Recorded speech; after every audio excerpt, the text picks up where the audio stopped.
La note vocale du gérant. Bonjour à tous et bienvenue dans ce point marché Generali Wealth Solutions du mois de juin 2024. Alors en mai, la dynamique de baisse des taux des banques centrales est restée au centre des préoccupations des marchés financiers. Les données économiques restent difficilement lisibles à moyen terme, avec d'un côté des indicateurs d'activité en amélioration et de l'autre certaines statistiques en ralentissement. Dans ce contexte, les marchés financiers font preuve d'un certain attentisme. Aux États-Unis, les commandes de biens durables en avril progressent de 0,7% alors qu'un recul de moins 0,8 était attendu. Cela démontre que la consommation reste soutenue.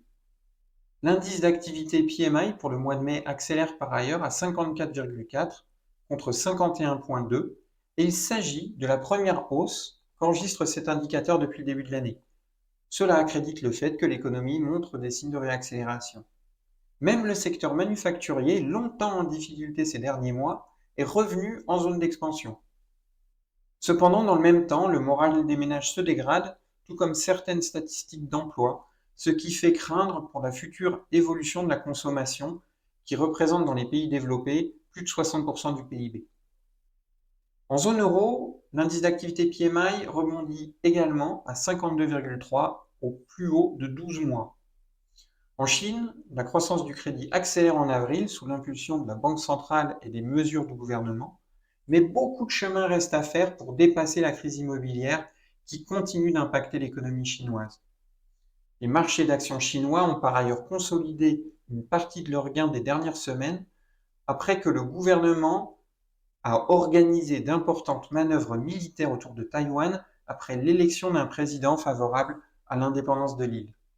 Dans le même temps, le ministre de la Défense chinois a déclaré que la probabilité d'une réunion pacifique entre Taïwan et la Chine s'amenuise et que les mesures d'indépendance de l'île seront freinées par des mesures fermes de la part de la Chine. Toujours est-il que la première baisse des taux de la BCE est aujourd'hui pratiquement acquise, sauf énorme surprise, pour la réunion de juin qui se tiendra dans quelques jours.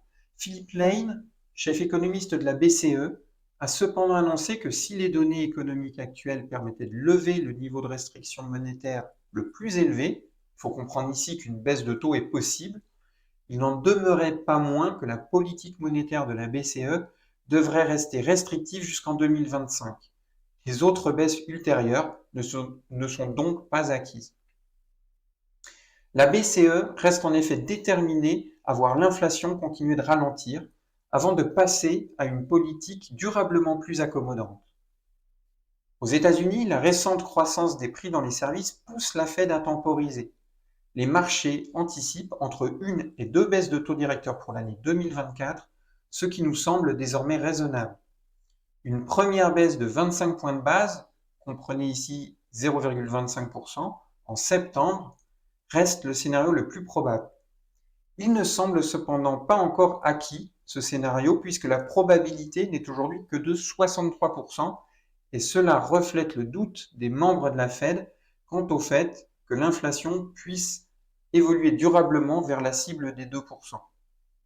La banque Goldman Sachs a même indiqué qu'elle n'attendait pas de baisse de taux cette année.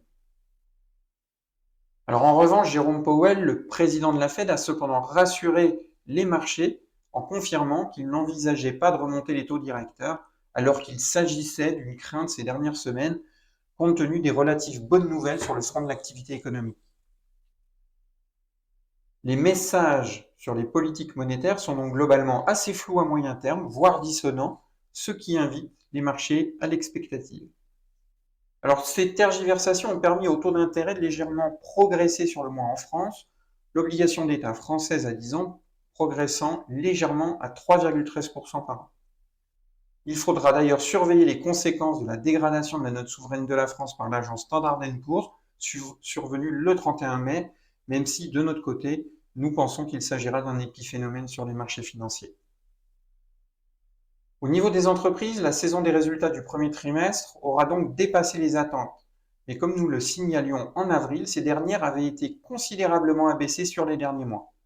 Ces publications, d'une manière générale, ont d'ailleurs entraîné assez peu de réactions de la part des marchés, à la hausse comme à la baisse. En outre, les résultats des entreprises américaines continuent pour le 5e trimestre consécutif d'être tirés par les 7 magnifiques. Ces 7 valeurs technologiques permettent à elles seules une progression des masses bénéficiaires de l'ensemble de l'indice S&P 500 par rapport à l'an dernier et expliquent 60% de la hausse de ce même indice depuis le début de l'année.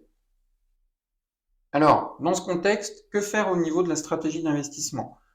La volatilité reste assez faible sur les marchés, ce qui laisse assez peu d'opportunités pour réaliser des mouvements tactiques sur les actions au sein des portefeuilles, même si la forte hausse des marchés chinois nous a permis de réaliser un aller-retour gagnant en quelques semaines en début du mois de mai.